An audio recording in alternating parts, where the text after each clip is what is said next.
Alam nyo, mga langga, hindi talaga madali yung kapit.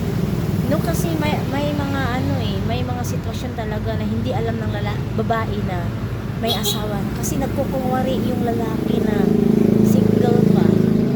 Kaya ayun tuloy. Tapos, nalaman na lang ng babae, nakabit pala siya.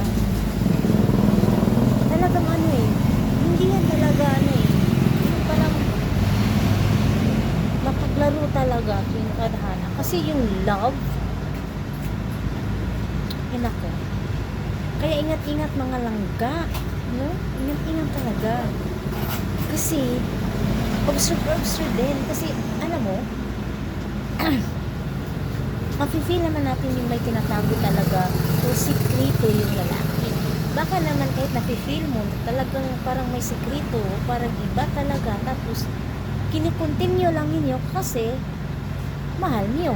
Kasi napamahalan niyo. Kasi nafe-feel niyo yung love.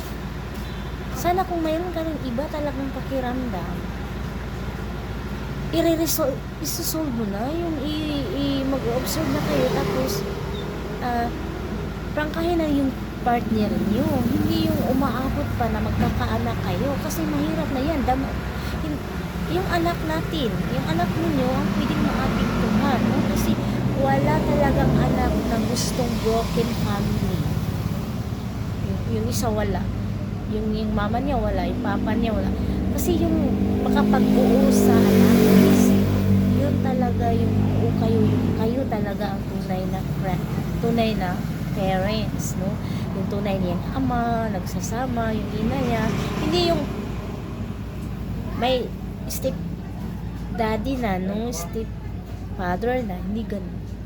Hindi yun buo, hindi kahit kailan mabubuo yung anak mo, kasi kayong dalawa, yung papa at mama, nagsasama.